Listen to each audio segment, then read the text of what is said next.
위원장님 어서 오십시오. 안녕하세요. 반갑습니다. 올해 정말 바쁘셨을 텐데 국민권익위원장으로 이제 취임하시고 6개월 정도 지나셨는데 얼마나 바쁘셨습니까? 네, 제가 7월 1일부터 업무를 시작을 했거든요. 네. 그래서 딱 6개월 되는 날입니다, 오늘이. 아, 딱 오늘입니까? 네네. 그래서 굉장히 의미가 있고요. 네. 사실 잘 부족한 그런 이제 제가 국민권익위원장이라는 아주 어마어마한 직책을 맡고 네. 6개월 동안 굉장히 긴장도 하면서 많은 책임감을 가지고 일을 했었는데요. 굉장히 보람이 있었고 또 정말 국민들에게 힘이 되는 네. 꼭 필요한 든든한 기관이구나 그런 생각을 많이 했습니다. 그렇군요. 그래서 국민권익위원회 위원장이 임기가 있습니까, 위원장님? 네, 3년입니다. 지금 6개월이니까 한 6분의 1 정도가 지났는데 네. 잘했구나 싶으세요? 아니면 그냥 다른 거 좀 다른 직책을 맡았더라면 좋았을 텐데 이런 생각이 드세요? 개인적으로는 아주 영광이고 너무 훌륭한 직책에 저한테 가분한 직책을 맡았다 그런 생각이고요. 네. 그리고 잘해야겠다 그런 생각을 많이 하고 있습니다. 올해 성과를 뽑으라면 어떤 것이 있을까요? 일을 아주 많이 했습니다. 네. 그리고 또 권익위원회 모든 직원들이 정말 열심히 일을 많이 해서 굵직굵직한 이런 성과를 많이 냈는데요. 네. 일단 권익위원회의 역할에 대해서 사람들께서 잘 모르시는 분들이 많은데 저희 기관은 쉽게 말하면 암행어사와 신문고 그런 역할을 하고 있고요. 암행어사요? 정답을 누추했나요? 그런 역할을 하는 기관이고 네. 그래서 부패와 이런 공직자들의 부패를 척결하고 대한민국 네. 청렴도를 높이는 그런 역할 그리고 또 국민들이 어려움이나 고충에 이렇게 처해 있을 때 네. 정부기관으로서 국민들의 민원을 해결하고 도와주는 그런 역할 이게 이제 권익위의 가장 중요한 역할입니다. 네. 현대판으로 얘기하면 판사, 검사, 변호사의 역할을 하는 정부기관이다. 이렇게 볼 수 있고요. 판사는 이제 어제 설악산 케이블 관련해서 행정심판이 어제 이제 결론이 났습니다. 5세 케이블카. 네, 그래서 이런 행정심판으로 이런 이제 사법기관의 역할, 준사법기관의 역할을 하는 판사 역할, 그다음에 부패를 척결하는 네. 이런 부분에 있어서는 검사 역할, 그리고 또 신문고를 통해서 국민의 고충을 해결하는 변호사 역할 이런 걸 하는 기관입니다. 그래서 이런 분야에 있어서 올해 다양한 성과를 냈는데요. 가장 제가 인상에 남는 것은 양구에 서울의 20% 정도에 해당되는 큰 면적이 네. 무주지로서 6.25 전쟁 때 북한에 이주한 땅 주인들이 이제 이주를 해서 네. 주인 없는 땅으로 남겨 있는데 거기에서 정부가 정책적으로 이주민을 이제 개간을 하면 소유권을 주겠다라는 네. 약속을 하고 이주를 시켰는데 70년 동안 그 주민들이 소유권을 갖지 못하고 그냥 방치가 되어 있었어요. 네. 그래서 그 부분에 권익위가 9개의 정부기관을 조율을 하고 합의를 네. 해서 결국 그 이주 정착민들에게 땅을 소유권을 돌려주는 그런 조정 결정을 이끌어낸 게 이제 굉장히 큰 의미가 있는 사건이고요. 네. 또 한센인 네. 경주에 한센인 마을이 있는데 여기에 이제 좀 정착시켜서 정부가 그 한센인들에게 좀 이제 사회에서 아무래도 네. 주변에서 이렇게 꺼려하는 그런 그렇죠. 게 많아서 굉장히 오랫동안 고통을 입어왔고요. 제가 네. 현장을 방문했는데 정말 그 주거 환경이 너무너무 열악해서 뭐 악취라든지 그리고 또 성면과 같은 이런 발암 물질 이런 걸로 둘러싸인 그런 환경이었습니다. 그래서 이 환경 개선하는 그런 이제 조정을 권익위가 이번에 이끌어낸 게 굉장히 의미가 있고요. 네. 이런 이제 집단 민원을 해결하는 이런 거 외에도 또 국민들과 함께하는 정책 참여 플랫폼인 국민 생각함을 통해서 많은 제도 개선을 또 이끌어냈습니다. 그래서 네. 한 30만 명 넘게 국민들께서 함께 하셔서 국민들이 이렇게 자발적으로 제도를 개선해 준 그런 이제 결과를 이끌어낸 게 굉장히 기억에 남고요. 그리고 네. 또 반부패 컨트롤 타워인 국민권익위의 역할로서 국가 청렴도를 향상시키는 게 굉장히 중요한 이제 역할인데 네. 3년 연속 계속 상승을 하고 있고 아하. 올해 39위, 세계 39위로 이렇게 가장 높은 평가를 받은 게 이제 저희들로서는 굉장히 중요한 의미고 네. 앞으로는 세계 20위권으로 진출 이렇게 이제 상승하는 것을 지금 저희 권익위원회 목표 내년 목표로 지금 삼고 있습니다. 그렇군요. 20위 안으로 들어가면 우리도 이제 국제사회에서 당당한 국민 권익 선진국으로도 불릴 수가 있겠네요. 네, 그래서 우리나라의 지금 이제 국가적 위상으로는 당연히 20위권에 올라가는 게 맞는데 아직은 좀 많이 부족하다 생각하고요. 그래서 내년에는 좀 더 분발을 해서 20위권에 네. 꼭 진출을 하겠다라는 말씀을 드리고요. 네. 또 아까 초반에 이제 말씀하신 IACC 국제 반부패 회의 이걸 이제 무사히 역대 최대 규모로 치르는 네. 그런 부분에 있어서 굉장히 올해 중요한 성과였다 이렇게 생각합니다. 얼마 전 이제 국민권익위원회가 추진한 제도 개선 사례 10가지를 발표하셨는데 대표적인 사례만 좀 콕 집어서 소개를 해주시면요. 네, 권익위원회에서는 아까도 말씀드렸지만 국민 생각함이라는 이런 국민 정책 참여 네. 포털을 통해서 국민들의 의견을 수렴해서 아하. 제도를 개선하고 있습니다. 그래서 올해도 많은 제도 개선을 했고요. 네. 여태까지 거의 1000건에 가까운 제도 개선을 이끌어냈습니다. 아하. 그 중에서 올해 이제 가장 좀 기억에 남는 제도 개선은 네. 얼마 전에 그 인천의 라면 형제 사건이 있었죠. 네. 아이들이 그 이제 편의점에 갔는데 아동급식 카드를 가지고 갔는데 이제 그랬죠. 이 라면이나 이런 걸 사는데 네. 제약이 있는 이런 이제 안타까운 그런 네. 상황인데요.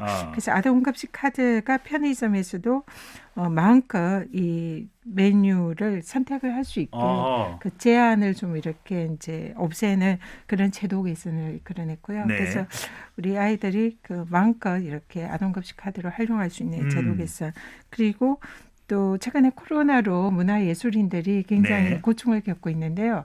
그래서 관객이나 이렇게 이제 공연을 취소할 수밖에 없는 그런 상황에서 공연을 취소하면 이런 예술회관 이런 대관료를 돌려주지 않는 그런 이제 어려움이 있었습니다. 네. 그래서 권익위가 제도 개선에 나서서 한 달 전에 이렇게 대관을 취소를 하면은 대관료를 전에 환불해 줄 수 있는 네. 그런 내용의 문화예술인들을 위한 대관 특례 규정을 제도 개선을 했고요. 네. 그리고 이 학생들의 경우에는 교복을 구매할 때 반드시 치마를 이렇게 구매를 하도록 되어 있습니다. 네. 근데 요즘에는 여학생들도 바지 교복을 선호를 많이 하는데 이게 이제 반드시 치마를 구매하게 되어 있는 이 제도를 개선해서 여학생들에게도 바지 교복을 우선적으로 구매할 수 있는 소소한 거지만 여학생들한테는 굉장히 의미가 있는 네. 그런 제도를 이끌어냈고요.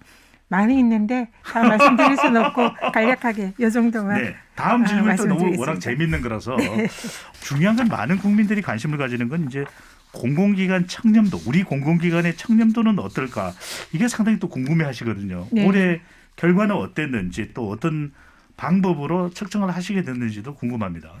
얼마 전에 권익위에서 공공기관 청렴도를 발표를 했는데요. 네. 국민권익위원회에서는 매년 제 정부기관과 공공기관들의 청렴도를 측정을 해서 발표를 하고 있습니다.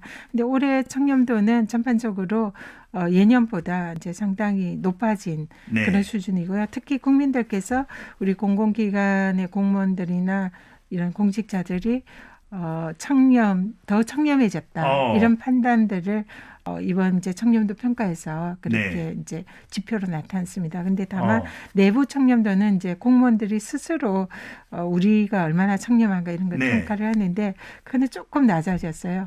그 말은 공무원들이 이제 좀 평가 기준이 스스로에 대해서 좀 아주 더 엄격하다 이런 것도 볼 수 있지만 어쨌든 좀 더 내부적으로도 청렴도가 좀 높아질 필요는 있다 이렇게 생각이 들고요. 네. 이런 청렴도 측정은 지금 723개의 공공기관 네. 거기에 대해서 국민들 25만 명 정도가 참여를 해서 저희들이 온라인으로 또 전화로 이런 이제 조사를 통해서 그리고 또 부패 공직자 부패 사건의 발생 현황 이런 데이터 이런 걸 분석을 하고 또 뭐 지방의회나 이런 데는 또 별도의 특가 모델이 있습니다. 네. 그런 걸 통해서 다양한 방식을 통해서 청렴도를 측정을 합니다. 어떤 분들은 그런 이야기 하더라고. 한국과의 수준을 보려면 그 나라의 공무원을 봐라. 우리 공무원 분들 청렴도가 조금씩 더 높아지고 있다는 것은 또 고무적이고요. 그런데 공직자의 부당한 사익 추구 행위를 방지하고 직무 수행의 공정성을 담보하기 위한 공직자의 이해충돌 방지 법안.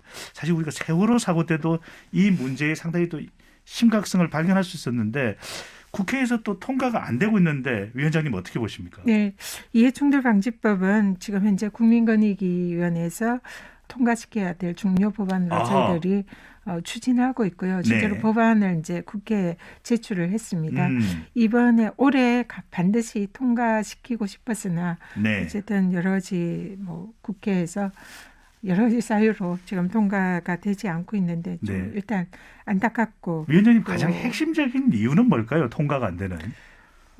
일단 이 공직자 이해충돌방지법은 공직자가 직무를 수행함에 있어서 네. 사익과 공익이 충돌하지 않도록 아하. 그래서 공익을 우선해서 할 수 있도록 네. 사익에 해당하는 부분을 제거할 수 있는 이런 제도적 장치를 갖춘 법입니다. 그래서 뭐 지연이라든지 아니면 자기의 뭐 전에 근무했던 네. 그런 기관과 관련된 일이라든지 아하. 가족과 관련된 일이라든지 아니면 자기의 경제적 이익을 추구할 수 있는 이런 부분을 네. 다 그런데 관여하지 못하고 오직 국민들을 위해서 일을 하라 이런 내용을 담은 법인데요. 아하. 사실 최근에 이제 뭐 국회나 정치인들이 그런 이제 좀 그 사익과 공익이 충돌하는 네. 이런 부분에서 이해 충돌 여지가 있다는 이유로 이제 많은 무리가 있었는데요. 이런 부분에 있어서 사실 국회에서도 좀 네. 그런 부분에 대해서 약간은 꺼려하는 분위기가 있지 않았나 이런 생각이 들고요. 네. 근데 저희들이 분석하고 저희들이 만든 법은 오히려 입법 활동을 침해하지 않고 좀 더 편하게 아예 사전에 그런 이제 사익 충돌 규정을 스스로 회피하게 네. 할 수 있는 이런 제도적 장치를 뒀기 때문에 오히려 그런 입법 활동을 침해할 여지가 없이 오히려 더 도움이 될 수 있는 법이기 때문에 네. 그런 좀 반드시 꼭 국민들을 위해서 통과가 되어야 된다 이렇게 생각을 네. 합니다. 0259님, 전현희 위원장님 반갑습니다. 국회의원 시절부터 왕팬입니다. 2021년에도 우리 국민들을 위해서 좋은 일 많이 해주시고요. 4781님이 결정적인 질문을 해주셨나. 전현희 위원장님, 네. 서울 부산시장 보궐선거에 어느 쪽으로 출마하시나요? 출마하시나요? 제가 그 권익위원장이 정말 저한테는 정말 귀하고 막중한 책임감을 가지고 있고요. 네. 아주 보람을 느끼고 있습니다. 아하. 그래서 제가 국회의원 시절에 해왔던 이 사회적 약자들을 또 도움을 드리고 또 사회적 갈등을 해소하는 네. 그런 역할을 할 수 있는 또 부패 척결을 할 수 있는 매우 중요한 자리에 있기 때문에 또 여기가 임기가 있습니다. 아하. 그래서 국민들께서 저한테 3년 동안 봉사하라고 이 맡긴 막중한 책임을 이걸 더 네. 열심히 최선을 다해서 하는 게 저한테 가장 중요한 책무다 이렇게 생각합니다. 선거보다는 국민 권익입니다. 자, 네. 시사바다의 단독 특종입니다. 네, 선거에는 출마하지 않으신다고 합니다. 네, 끝으로 2021년 우리 국민들 코로나로 참 오래 힘들었거든요. 국민들에게 위원장으로서 또 사회 지도자로서 리더로서 어떤 좀 희망의 말씀을 주실 수 있을까요? 네, 정말 올 한 해 모든 국민 여러분들께서 정말 힘드셨습니다. 네, 그래서 내년에는 이런 코로나 상황이 조금은 더 나아졌으면 하는 생각을 가지고 있는데요. 그래도 어려움 속에서 희망을 잃지 않으면 또 반드시 좋은 날이 올 거다 이렇게 생각을 하고요. 네, 어렵고 힘들지만 모두 힘내시고 또 새해는 더 좋아질 거야 하는 희망을 가지고 활기차게 힘차게 새해를 맞이하셨으면 좋겠습니다.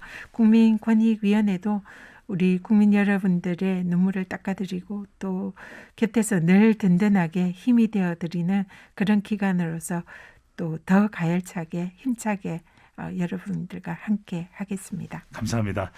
1384님은 한 10년 정도 하셨으면 좋겠다는 말씀 주셨네요. 위원장님 오늘 말씀 감사합니다. 네, 고맙습니다.